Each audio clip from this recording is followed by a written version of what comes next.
What? You already have the divorce papers ready? I asked, incredulous. Yep. Scared you, didn't I? Lance replied smugly. I'm always ready for this, so you better think twice about what you just said. With that, my husband Lance stood up and went into his room. My name is Alice, a 28-year-old office worker. I married Lance a year ago after meeting him on a blind date. He pursued me, and after dating for a year and a half, we tied the knot. In hindsight, I might have rushed into marriage, driven by a vague desire to be married and have children before turning 30, so I accepted his proposal.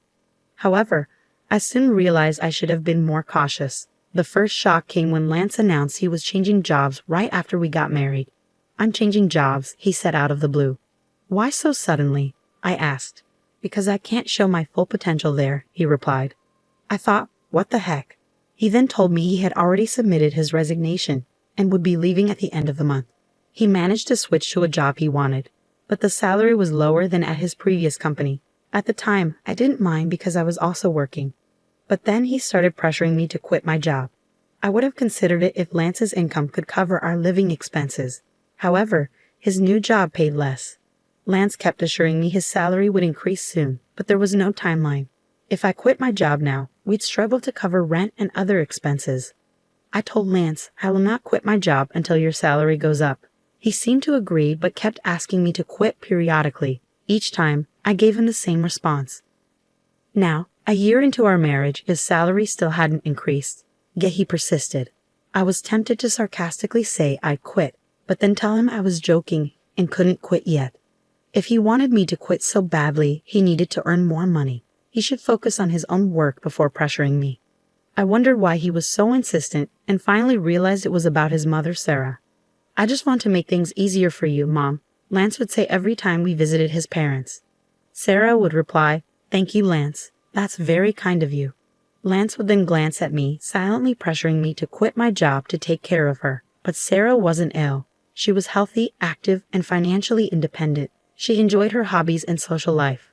If I were in Sarah's position, I'd be insulted at the implication I needed care. But Lance still wanted me to take care of her.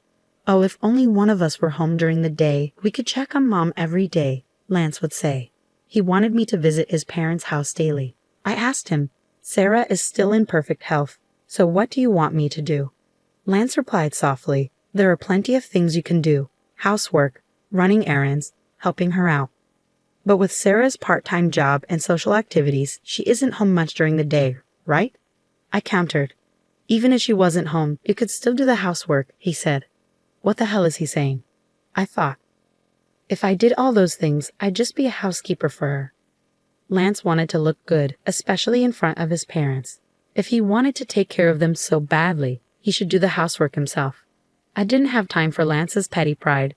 So I didn't quit my job, nor did I visit my in-laws on my days off, except during holidays like New Year's. Come to think of it, Lance often gave me orders when we visited his parents together. He'd tell me to clean up, help his mom, or run errands. But I never did anything on my own. When I would say, Don't you know more about this area than I do? In response to being asked to go to the store, he would reply, There would be no point if I do it. I never understood what he meant by that. It seemed like he just wanted to make his wife obey him and feel good about how he was taking care of his parents. Gradually, that's how I started to see Lance. Was it because he wanted to look good rather than actually caring about me?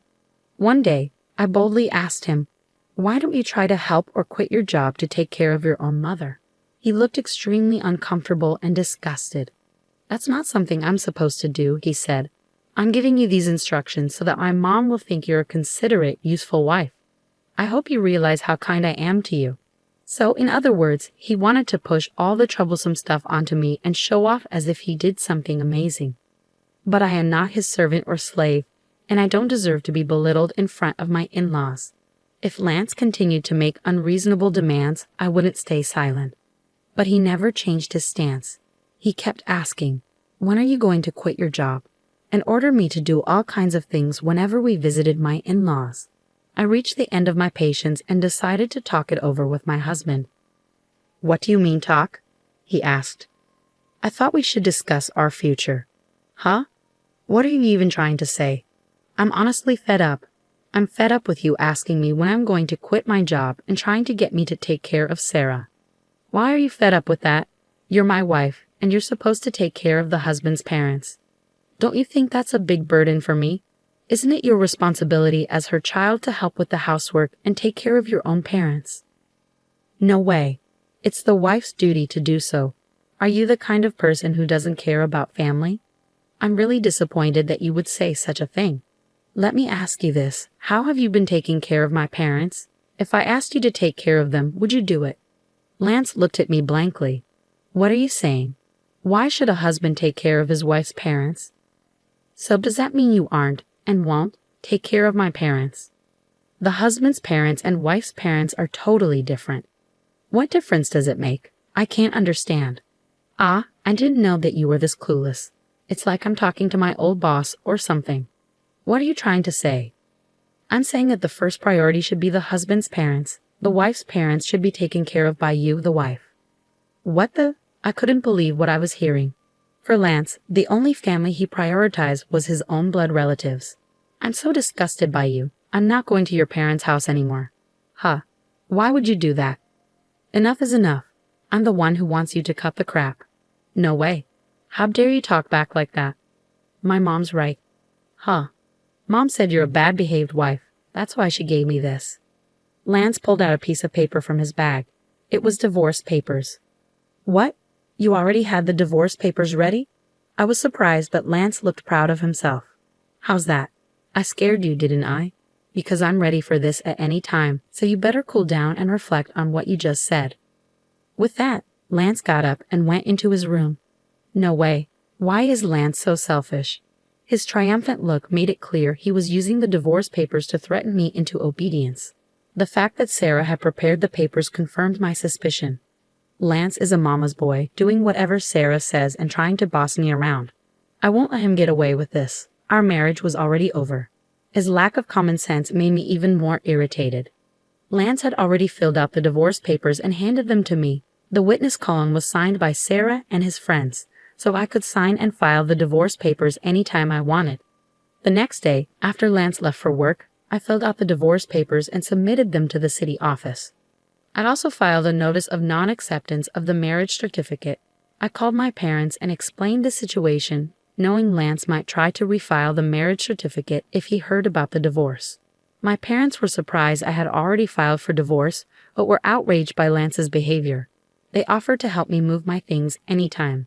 I took a paid leave and had my parents come over to move all my stuff while Lance was at work. I decided to stay at my parents' house for a while. For the first time in a long time, I felt comfortable. Lance never did any housework. I was the one cooking, cleaning, and doing laundry, and he wanted me to take care of his parents too. It was impossible. That night, Lance called. Hello?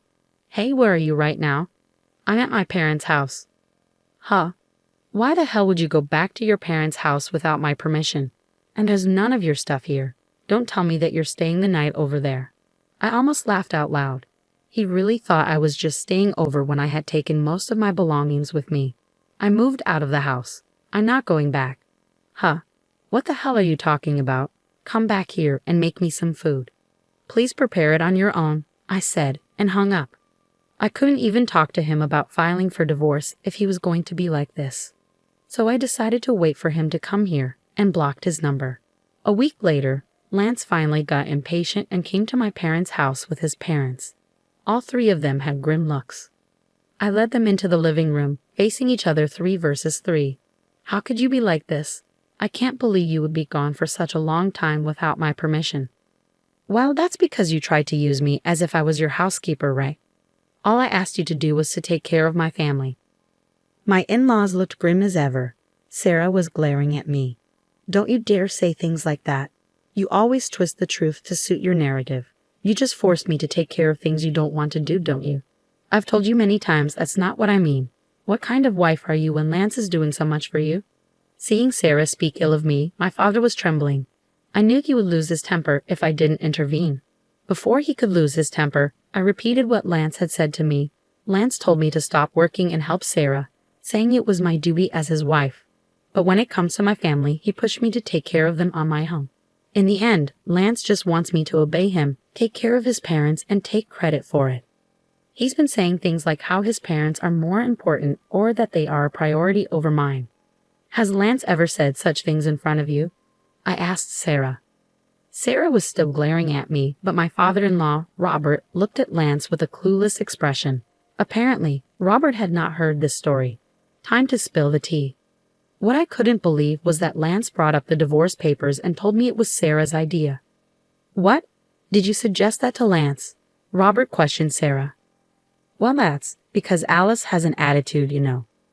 Lance, did you also say that Alice's parents aren't a priority? Oh, well, that's because it's only normal for your own parents to be more important. Don't be ridiculous. I supported you because I thought you were being mistreated, but from what I see, you're the one at fault. Don't be a coward and try to use your parents' authority to get what you want. Lance shrank down completely. Robert had said everything I wanted to say, and he apologized to us. To Alice and her parents, I am truly sorry for the trouble my stupid son has caused. I will strictly lecture him, so. Robert, you're not at fault at all, so please look up. And thank you for your kind words. But I still have one more thing to say. Lance asked, What do you mean? The divorce papers you gave me, I already filed them. We're not married anymore. What? No. Lance and Sarah both turned pale. Why did you do that without my permission? Lance demanded. You told me you could file them any time you wanted, and you already filled out your part and had Sarah sign as a witness. Of that was, did you abolish? For what? No. Lance glanced at Robert, who was fuming. You said you used them to threaten me. I added on Lance's behalf. How can you be so stupid? Robert struck Lance on the cheek. Sarah was shaken. I sincerely apologize that you had to see that. You were right to divorce this idiot. I'm truly sorry for how Lance destroyed your marriage. Saying that, Robert grabbed Lance by the neck and said, You both better apologize too, and made Lance and Sarah apologize as well. Then he left the house with them. I have to thank Robert later. He definitely saved my parents from losing their temper.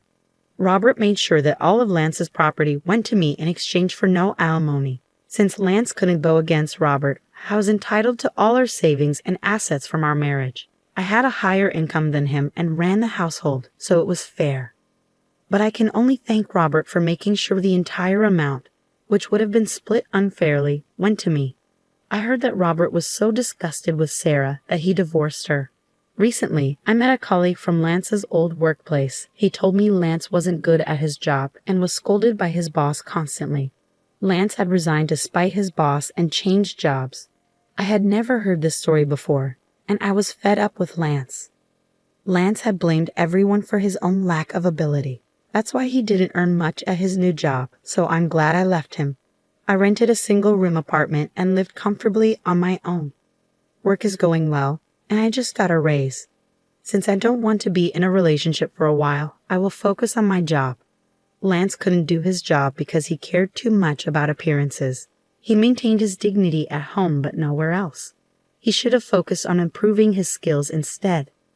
Still, many husbands think divorce papers can be used as a threat. They think they are all that, but they're mistaken. I hope these people get divorced and move on to a life of loneliness. I'm glad Alice broke off their relationship. I hope she meets someone wonderful in the future. Thank you for watching until the end. Please subscribe to our channel. See you in our next video.